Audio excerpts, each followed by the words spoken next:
नमस्कार, जय श्री राम, जय हिंद। क्या हाल चाल है आप सब लोगों के। चैनल में आप लोगों का एक बार फिर से स्वागत है। आज मैं आप लोगों के साथ एक कहानी शेयर करने के लिए आया हूँ। एक कहानी रेखा की माँ पुष्पावली की, जो कि खुद साउथ की एक एक्ट्रेस थी। पुष्पावली तमिल और तेलुगु फिल्मों की बहुचर्चित अदाकारा एक्ट्रेस तो थी, लेकिन उनकी जिंदगी ट्रेजेडी से भरी हुई थी। कम उम्र में परिवार का पालन पोषण उनके कंधों पर आ गया था और इसी वजह से उन्होंने फिल्मों में काम करना शुरू किया था। 1947 में एक फिल्म आई थी मिस मालिनी, जिसमें पुष्पावली पहली बार हीरोइन बनकर पर्दे पर उतरी थी।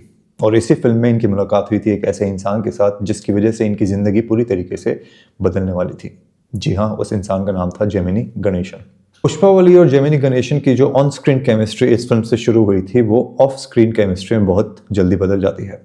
काफ़ी मुश्किलों के बावजूद और परिवारों के नानुगुर के बावजूद समाज के दायरों से बाहर निकलकर इन दोनों ने अपना एक रिश्ता कायम किया, और जिसकी वजह से पुष्पावली के 2 बच्चे होते हैं। बॉलीवुड एक्ट्रेस रेखा पुष्पावली और जेमिनी गणेशन की बड़ी बेटी है। 2 बच्चों के जन्म के बावजूद जेमिनी गणेशन ने कभी भी पुष्पावली को अपनी बीवी का दर्जा नहीं दिया, और यही वो कारण है कि उन्हें उनके हाल पर छोड़ने के बाद पुष्पावली को बच्चों का ख्याल खुद ही रखना पड़ा, और अपना घर कैसे चलाया जाए उसकी जिम्मेदारी भी उनके कंधों पर ही थी।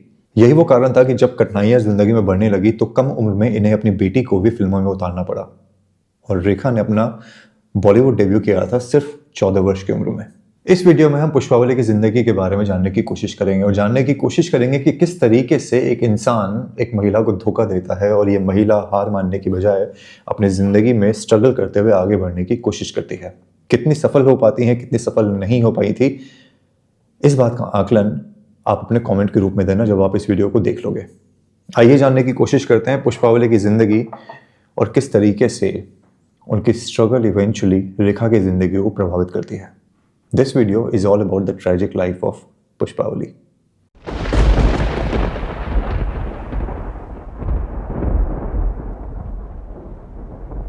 पुष्पावली का जन्म 3 जनवरी 1926 को आंध्र प्रदेश के गोदावरी जिले पेंटापड़ू गांव में हुआ था, और असली नाम था उनका कंडाला वेंकट पुष्पावली तैयारम्मा।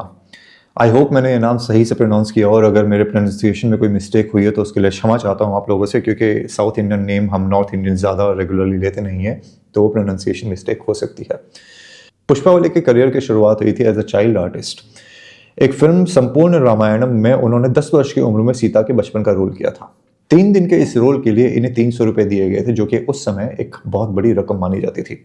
इसके बाद इन्हें कई फिल्मों में छोटे मोटे चाइल्ड आर्टिस्ट के रोल मिलने लगे, और इनके परिवार ने रेगुलरली इनसे काम करवाना शुरू कर दिया। उसका कारण ये था कि इनका परिवार बहुत ज़्यादा गरीब था, कमाई का कोई रेगुलर साधन था नहीं, और फिल्मों से जो पैसा आ रहा था उसको ठुकराना, no one wanted to do that.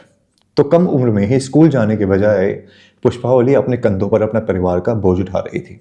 जिन फिल्मों में काम करते हुए इनको पैसा मिल रहा था, उसी से घर चल रहा था। यही वो कारण है कि ये स्कूल कभी भी नहीं जा पाई, और फॉर्मल एजुकेशन किसी भी माध्यम से इन्हें नहीं मिल पाया। पुष्पावली की उम्र जब 14 वर्ष की थी, तो ऐसा नहीं था कि अपने बचपन को जी रही थी या आगे कोई बड़े सपने देख रही थी। 14 वर्ष की उम्र में इनकी शादी करवा दी जाती है, और इनके पति का नाम था IV रंगचारी। 1940 में इनकी शादी हुई थी, और IV रंगचारी जो हैं वो एक पेशे से वकील थे। 16 वर्ष की उम्र थी जब इनकी एक फिल्म आई थी बाला नागम्मा, जिसमें इन्होंने एज ए सपोर्टिंग एक्ट्रेस के तौर पे एक रोल मिला था इन्हें। शादी हो चुकी थी, ससुराल वालों के साथ जो भी इनकी निभ रही थी वो निभ रही थी, और इनके ससुराल वालों को इनका फिल्मों में काम करना पसंद नहीं था, ना पति को, ना ही सास ससुर को और घर वालों को। पर फिर भी पुष्पावली ने निर्णय लिया कि ये फिल्मों में काम करना नहीं छोड़ेंगी, और फिल्मों में काम करना कंटिन्यू करती हैं। फिल्मों में काम करने का निर्णय लेने के बाद इनके और IV रंगचारी, जो इनके हस्बैंड थे, उनके बीच में दरारें बढ़ने लगती है। इसी दौरान पुष्पावली 2 बच्चों की माँ भी बनती है, और 1945 में 1945 में इवेंचुअली अपने पति से अलग होने का निर्णय लेती हैं और अलग रहना शुरू कर देती हैं। अलग रहना शुरू किया था, लेकिन तलाक अभी तक नहीं दिया था। निजी जिंदगी में जो ये उथल पुथल चल रही थी, उसका इम्पैक्ट पुष्पावली ने कभी भी अपनी प्रोफेशनल जिंदगी पे नहीं आने दिया। वो शिद्दत से फुल कमिटमेंट के साथ अपना काम कर रही थी। हालांकि आयरनी जिंदगी की ये थी कि इन्हें मिल छोटे मोटे रोल ही रहे थे, सपोर्टिंग एक्टर के तौर पे, या फिर एक ऐसा रोल जो कि मेन कैरेक्टर नहीं होता फिल्म का। इसी तरीके से काम चल रहा था, पर 1947 में इनकी जिंदगी बदलने वाली थी, क्योंकि 1947 में मिस मालिनी नाम की इन्हें एक फिल्म मिलती है, जिसमें इन्होंने लीड कैरेक्टर का रोल किया था। इसी फिल्म में जेमिनी गणेशन भी इनके साथ काम कर रहे थे, और इसी फिल्म के माध्यम से इनकी मुलाकात पहली बारी जेमिनी गणेशन से होती है। ये जेमिनी गणेशन की पहली फिल्म थी। हालांकि बॉक्स ऑफिस के ऊपर ये फिल्म कोई कमाल नहीं दिखा पाई, पर जेमिनी गणेशन और पुष्पावली की अदाकारी को काफ़ी पसंद किया गया। लोगों की नज़र पुष्पावली पर टिक चुकी थी। सवाल लेकिन ये था कि क्या पुष्पावली अपने करियर में उस मुकाम पर पहुंच पाएंगी, या पहुंच पाती, या पहुंची जिसकी उम्मीद उन्हें बचपन से थी। जेमिनी गणेशन और पुष्पावली 1948 में एक और फिल्म में साथ में काम करते हैं जिसका नाम था चक्रधारी। इस फिल्म में पुष्पावली का रोल थोड़ा बड़ा था और जेमिनी गणेशन का रोल छोटा था। पर जीवन की विडंबना देखिए, इस फिल्म से पुष्पावली को उतना माइलेज नहीं मिला जितना जेमिनी गणेशन को। उनको बहुत ज़्यादा पसंद किया गया और इस फिल्म के बाद उन्हें लगातार बड़ी बड़ी फिल्मों के ऑफर मिलने लगे। फिल्मों के ऑफर पुष्पावली को भी मिल रहे थे, लेकिन ज़्यादातर सपोर्टिंग रोल्स के। उसका रीज़न ये था कि पुष्पावली जो भी फिल्में एज ए लीड एक्टर कर रही थी वो सारी की सारी फ्लॉप होती जा रही थी और जेमिनी गणेशन लगातार हिट फिल्म पे हिट फिल्म दिए जा रहे थे। चक्रधारी के रिलीज होने के बाद पुष्पावली और जेमिनी गणेशन ने साथ में और भी कई फिल्मों में काम किया और इन फिल्मों में काम करते करते धीरे धीरे इनकी नज़दीकियां बढ़ने लगती है और ऑन स्क्रीन केमिस्ट्री जो एस्टैब्लिश हुई थी वो ऑफ स्क्रीन प्यार में तब्दील हो चुकी थी। शादी और 2 बच्चे होने के बावजूद पुष्पावली जेमिनी के प्यार में पागल हो गई थी। वहीं जेमिनी गणेशन खुद भी शादीशुदा थे और शादीशुदा होने के बावजूद पुष्पावली से अफेयर कर बैठे थे। जेमिनी की पहली शादी अल्लामेलू नाम की लड़की से कम उम्र में ही हो गई थी। पुष्पावली से प्यार में पड़ने के बावजूद जेमिनी गणेशन ने अपने पत्नी का साथ नहीं छोड़ा। है ना विचित्र बात। वहीं पर पुष्पावली का भी डिवोर्स ऐसा सच हुआ नहीं था और जेमिनी गणेशन के साथ अफेयर शुरू होने के बाद ये गर्भवती हो जाती हैं और पहली संतान को जन्म देती हैं। पहली संतान का नाम भानुरेखा गणेशन यानी कि रेखा। रेखा के पैदा होने के कुछ समय पश्चात पुष्पावली फिर से प्रेग्नेंट होती है और एक और संतान को जन्म देती है जो एक और लड़की थी। 2 बच्चे होने के बावजूद जेमिनी गणेशन ने कभी भी पुष्पावली से शादी नहीं करी। हालांकि पुष्पावली चाहती थी कि वो यानी कि जेमिनी गणेशन उनसे शादी करे और परिवार बसाए, पर जेमिनी गणेशन पुष्पावली के साथ शादी नहीं करना चाहते थे और 2 बच्चों के साथ वो उन्हें हमेशा के लिए छोड़ देते हैं। जेमिनी गणेशन ने पुष्पावली को सब कुछ दिया पर रेखा को अपना नाम नहीं दिया। यही कारण था कि रेखा को शुरुआती दिनों में जेमिनी गणेशन की नाजायज संतान के रूप में जाना जाता था। मद्रास के जिस कॉन्वेंट स्कूल में वो पढ़ती थी, जहाँ पे पुष्पावली उनको छोड़ने के लिए और लेने के लिए जाती थी, उसी स्कूल में जेमिनी गणेशन की पहली बीवी के दोनों बच्चे पढ़ते थे। जेमिनी गणेशन अक्सर वहाँ पे उन बच्चों को छोड़ने के लिए या फिर लेने के लिए आते थे, पर कभी भी रेखा की तरफ आंख उठाकर भी नहीं देखते थे। इमेजिन करिए एक बच्चे की प्लाइट, जिसको ये पता हो कि ये मेरा बाप है, पर कभी भी पब्लिकली उसको एक्नॉलेज नहीं किया और कभी भी पब्लिकली उसे वो प्यार, वो स्नेह नहीं दिखाया जो एक बच्चा अपने पिता से उम्मीद रखता है। ऐसे इंसान को क्या आप अच्छा इंसान मानेंगे? कई लोग यहाँ पे हो सकता है इस वीडियो में मुझे गाली दे कि गलती औरत की भी थी। गलती औरत की भी थी कि वो भी शादीशुदा थी पर उसका अफेयर चल रहा था, but at least she had moved away from her husband. Gemini Ganesan अपनी पत्नी के साथ रहते हुए पुष्पावली के साथ रिश्ते में आए थे, बच्चों को जन्म दिया था और उनको अपना नाम देने से मना कर दिया था। मेरी नज़र में ऐसे इंसानों के लिए इर्रेस्पेक्टिव ऑफ द फैक्ट वो कितने भी बड़े सुपरस्टार रहे हों, जो कि जेमिनी गणेशन थे, 200 से ज़्यादा फिल्मों में काम किया था उन्होंने, पर ऐसे लोगों के लिए, ऐसे लोगों के प्रति मेरे मन में कोई प्यार नहीं आ पाता। But that's me. आप क्या सोचते हो जेमिनी गणेशन के बारे में? कमेंट करके ज़रूर बताना। आप ये भी सोच रहे होंगे कि मेरा इतना स्ट्रॉन्ग रिएक्शन क्यों है जेमिनी गणेशन की तरफ। उसका रीज़न ये है कि जब अपनी बीवी को साथ रखने के बावजूद और पुष्पावली के साथ अफेयर होने के साथ साथ इनका अफेयर एक और महिला के साथ शुरू होता है जिसका नाम था सावित्री। दोनों ने गुपचुप शादी भी करी। जो सपने पुष्पावली देख रही थी वो इवेंचुअली सावित्री के साथ उनकी ज़िंदगी में पूरा होता है। जेमिनी गणेशन उनसे शादी कर लेते हैं। जब पुष्पावली को इस बात की जानकारी लगती है तो वो पूरी तरीके से टूट जाती है। उन्होंने जेमिनी गणेशन से सारे के सारे रिश्ते तोड़ दिए थे और परिवार की जिम्मेदारियों को निभाने का डिसीजन ले लिया। एज इट इज़ परिवार की सारी जिम्मेदारी उनके कांधों पर की थी। इसके पहले कि मैं इस वीडियो में आगे बढ़ूँ, आपके समक्ष एक फैक्ट प्रस्तुत करना चाहता हूँ, क्योंकि चूँकि हम पुष्पावली के बारे में, रेखा के बारे में, जेमिनी गणेशन के बारे में बात कर रहे हैं। इस चैनल के ऊपर मैंने पहले भी रेखा के बारे में, जेमिनी गणेशन के बारे में, सावित्री के बारे में, इन सब के बारे में बात करी है। तो अगर आप इनके रेस्पेक्टिव नाम के साथ स्टाइल रग यूट्यूब पे सर्च करोगे तो आपको वो वीडियोस मिल जाएंगे।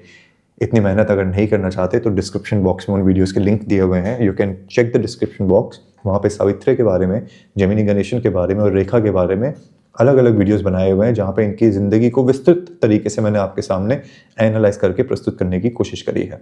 Let's come back to the story. तो पहली शादी से 2 बच्चे, दूसरी शादी से 2 बच्चे। पुष्पावली की जिंदगी में उथल पुथल मची हुई थी। पुष्पावली के लिए परिवार चलाना काफी मुश्किल हो गया था। फिल्मों में संघर्ष कर रही थी, छोटे मोटे रोल मिल रहे थे। जो एक्सपेक्टेशन थी उन्हें अपने करियर से, वो उस मुकाम पर नहीं पहुंच पा रही थी। छोटे मोटे रोल्स के अलावा कुछ भी नहीं मिल रहा था, लेकिन उनके पास और कोई रास्ता भी नहीं था। पुष्पावली का ज्यादातर समय सेट पर ही बीतता था और इसी वजह से वो बच्चों पर ज्यादा ध्यान नहीं दे पा रही थी। बच्चों का ध्यान रखने की जिम्मेदारी दी गई थी पुष्पावली की माँ को, यानी कि नानी को।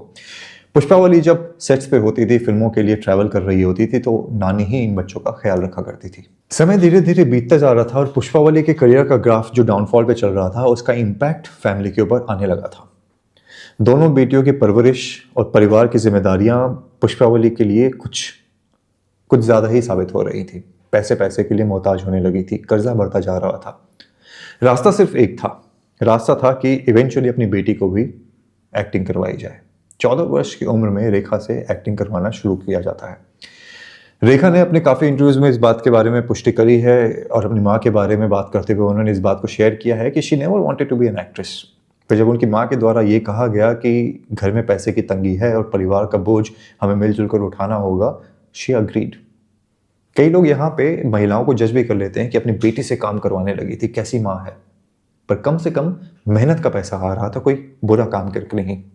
आज के ज़माने की तरह नहीं, जहाँ पे परिवार वाले अपनी बेटी के नग्न वीडियो बनाने के बावजूद और पॉर्न स्टार बनने के बावजूद भी फुल कॉन्फिडेंस के साथ और फुल प्राइड के साथ घूम रहे होते हैं। आपके सामने बहुत सारे एग्जाम्पल ऐसे, Poonam Pandey, Anjali Arora, Gahna Vashisht and all those people. At least Rekha से वो काम नहीं करवाया जा रहा था। इसलिए अगर आप किसी भी तरीके से पुष्पावली को जज कर रहे हो कि उसने एक छोटी बच्ची से काम करवाना शुरू किया, then frankly speaking you are wrong. क्योंकि अगर पुष्पावली गलत थी तो आज के ज़माने के ऐसे कई पेरेंट्स आपको मिल जाएंगे जिनको शर्म से डूब मरना चाहिए।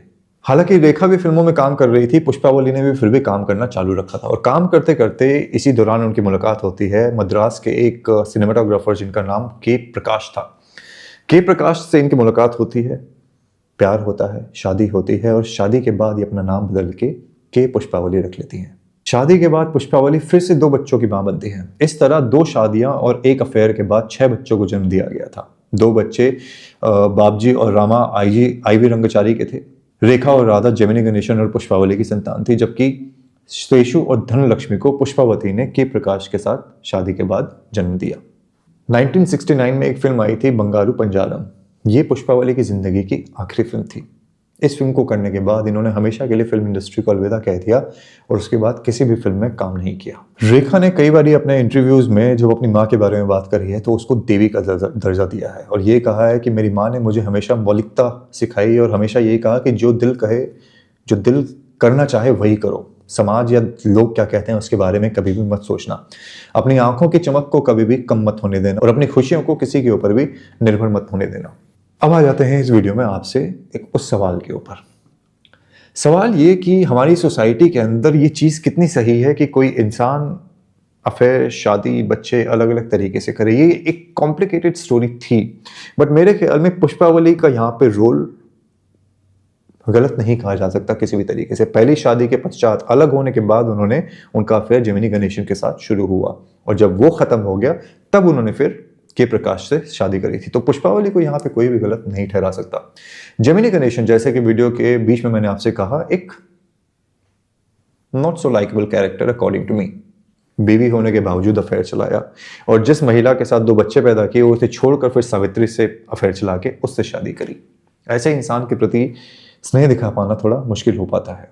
पर हमारी सोसाइटी ऐसी है जो बड़े बड़े सुपरस्टार्स को, चाहे उन्होंने कोई भी कुकर्म किया हो, वो हमेशा से फॉलो करती रही है और हमेशा से स्नेह दिखाती रही है। आज के ज़माने में जैसे कि सलमान खान, चाहे वो इंसान सड़क पे लोगों को गाड़ी के नीचे कुचल दे, इलीगल हंटिंग करे, पर फिर भी उसके बारे में अगर हम बात करें, खुलासा करें, तो गालियां हमें ही पड़ती है, सलमान खान को नहीं। That is the reality of life.